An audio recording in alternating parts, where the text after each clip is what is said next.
In December 1991, Austin, Texas, was shaken to its core. What began as a routine Friday evening ended in horror. 4 teenage girls, Amy Ayers, 13, Jennifer Harbison, 17, Sarah Harbison, 15, and Eliza Thomas, 17, were discovered bound, gagged, shot execution style, and burned inside the "I can't believe it's yogurt" shop where 2 of them worked. More than 3 decades later, the question still haunts America. Who murdered the yogurt shop girls?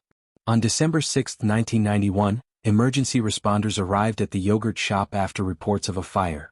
When firefighters extinguished the flames, what they uncovered was beyond imagination. The charred bodies of the girls, some stripped and stacked, showed clear signs of brutal execution. It wasn't just a robbery gone wrong, it was personal, calculated, and monstrous.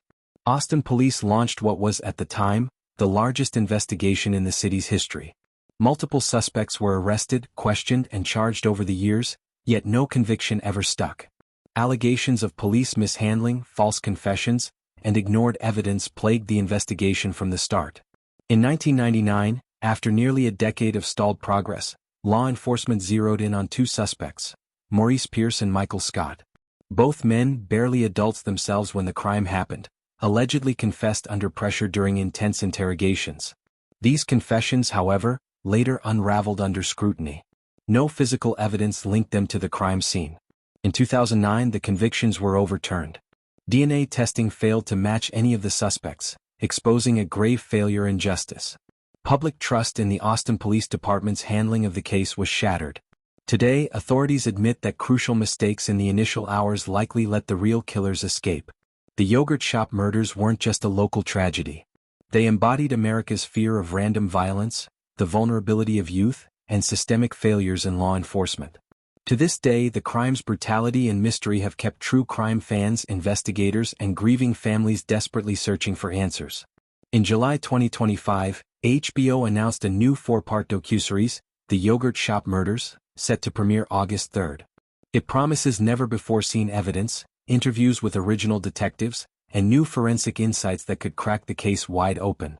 For America, it's more than just a show, it's hope. The shocking new twist, a DNA mystery. In what might be the most promising lead yet, recent developments hint at the discovery of an unknown male DNA profile found at the crime scene, unmatched to any previous suspects or databases. This revelation, teased in the HBO trailer, has reignited public interest. Is the killer someone who slipped through the cracks for decades? Could modern technology finally identify a suspect police missed in 1991? What comes next? The families of Amy, Jennifer, Sarah, and Eliza have waited 34 years for justice. America has followed every twist, every heartbreak, every lead. But as new evidence surfaces, one question burns brighter than ever. Will the yogurt shop murders finally be solved? What could be the next event? DNA breakthrough or another dead end? The search for Austin's long-lost killer continues. For over 3 decades, the yogurt shop murders haunted both Austin and the nation. Now, in 2025, a startling revelation could either finally solve the case, or plunge it into yet another chapter of painful uncertainty. The DNA discovery that shook the case. In early 2025, forensic analysts working with the Texas Department of Public Safety announced the discovery of a previously undetected male DNA profile extracted from preserved evidence. This DNA, found on a piece of binding used to tie one of the victims, wasn't a match for any prior suspects, nor any known offender in national or state DNA databases. This unprecedented lead, emerging after 34 years, has turned a cold case hot. Investigators believe this unknown male could be either a direct participant in the killings, a witness whose DNA was transferred during the struggle. In either case, detectives now have tangible biological evidence to track. Inside the renewed investigation, new tech, old mistakes. Using next-generation sequencing (NGS) and advanced genealogical techniques, analysts are working to build out a family tree from the unknown DNA.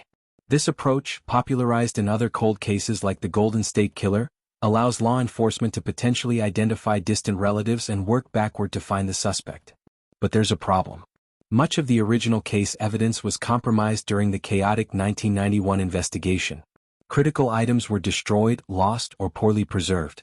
In several instances, evidence bags were reportedly mislabeled or left open to contamination. As a result, forensic experts caution that even this new DNA sample could produce misleading leads if cross-contaminated. Austin Police Chief Harold Martinez commented during a July 2025 press conference. "This is not a clear path forward. But it's our best path forward." Families torn between hope and fear. For the families of Amy, Jennifer, Sarah, and Eliza, the discovery brings bittersweet emotions. For decades, they've endured false confessions, overturned convictions, and empty promises. Many now fear this breakthrough could result in another devastating dead end. "I don't know whether to hope or brace for disappointment again," said Debbie Ayers, mother of 13-year-old Amy. "It's like reopening a wound that never healed." America watches, a nation still obsessed. The impending release of HBO's docuseries has catapulted the yogurt shop murders back into public consciousness. True crime forums, podcasts, and media outlets debate daily. Is this the moment the mystery unravels? Or another chapter of frustration? The case symbolizes America's uneasy relationship with its justice system, the balance between hope in modern science and distrust of flawed investigations. Will America finally see the yogurt shop killer unmasked? For more than 34 years, the yogurt shop murders case has symbolized both the horror of random violence and the deep failings of America's justice system. Now, in late 2025, with modern DNA science closing in, the nation stands at the edge of a chilling revelation. The identity of Austin's long-lost killer may soon be known. The breakthrough lead, a name emerges.